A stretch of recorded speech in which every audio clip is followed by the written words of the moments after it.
Bismillahirrohmanirrohim. Assalamualaikum warahmatullahi wabarakatuh. Syukur Alhamdulillah, senang sekali rasanya kita bisa berjumpa lagi di channel ini.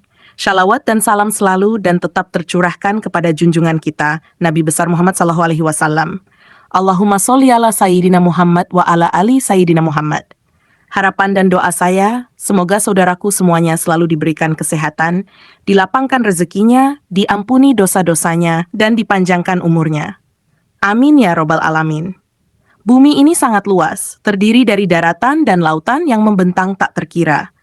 Pastinya masih ada di sana tempat-tempat yang masih misterius dan bahkan belum pernah terpecahkan tentang keberadaannya.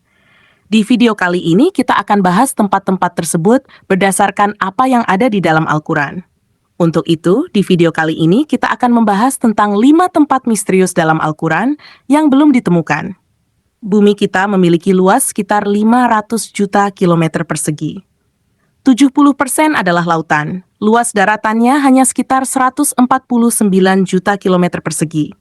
Menurut para peneliti, manusia telah 90% menjelajahi daratan, sedangkan lautan hanya sekitar 57,8% saja. Itu berarti masih ada tempat-tempat yang masih belum terjamah oleh manusia. Ini yang menjadi menarik untuk dibahas. Apakah tempat-tempat yang belum terjamah tersebut merupakan salah satu dari tempat yang misterius yang ada di dalam Al-Quran dan hadis? Banyak dari teman-teman yang sudah mengetahui tentang Dajjal. Di hadis dan Al-Quran disebutkan bahwa Dajjal merupakan salah satu dari 10 tanda datangnya kiamat kubro. Jika Dajjal telah muncul, maka dunia saat itu telah diambang kehancuran besar. Dia dipenjarakan Allah Subhanahu wa Ta'ala di suatu pulau misterius dan dijaga oleh seekor hewan yang bisa berbicara yang bernama Al-Jassasah. Ada hadis Nabi Shallallahu Alaihi Wasallam yang mengungkapkan tentang pulau ini, namun Nabi Shallallahu Alaihi Wasallam tidak merincikan secara jelas lokasi persisnya berada di mana. Hanya saja Rasulullah menunjukkan arahnya. Dajjal akan keluar dari perkampungan Yahudi Asbahan. Bersamanya ada 70.000 orang Yahudi. Hadits yang diriwayatkan Anas radhiyallahu anhu, Dajjal akan keluar dari bumi di arah timur yang dinamakan dengan Khurasan. Hadits yang diriwayatkan Abu Bakar As-Siddiq radhiyallahu anhu.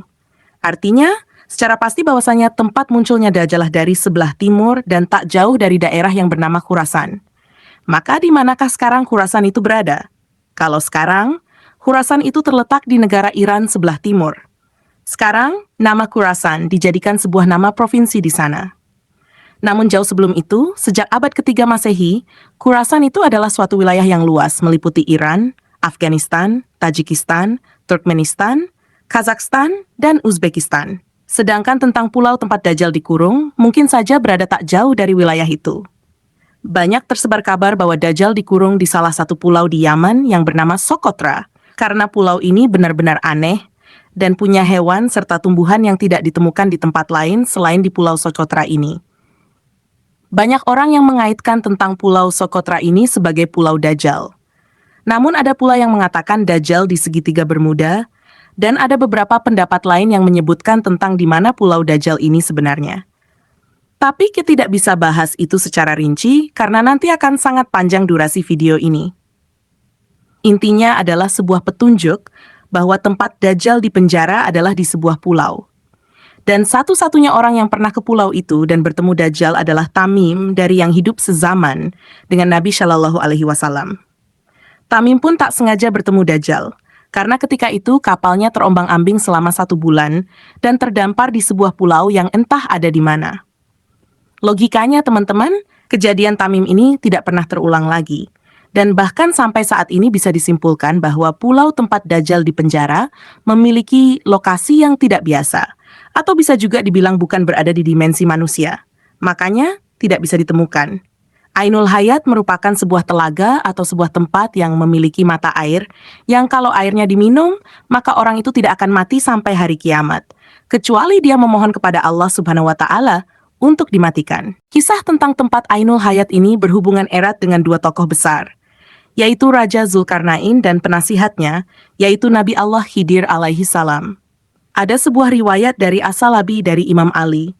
Suatu hari, Raja Zulkarnain bertanya kepada malaikat tentang bagaimana ibadahnya malaikat kepada Allah Sang Pencipta. Kemudian malaikat pun memberitahu kepada Zulkarnain bahwa ada malaikat yang sejak dia diciptakan selalu sujud dan tak pernah mengangkat kepalanya untuk selamanya, karena dia tidak mau menyia-nyiakan waktu untuk selalu beribadah kepada Tuhannya. Maka Zulkarnain yang mendengar penuturan dari malaikat itu menjadi tertarik, sebab Zulkarnain ingin hidup abadi, supaya dia bisa lebih lama beribadah kepada Allah Subhanahu wa Ta'ala.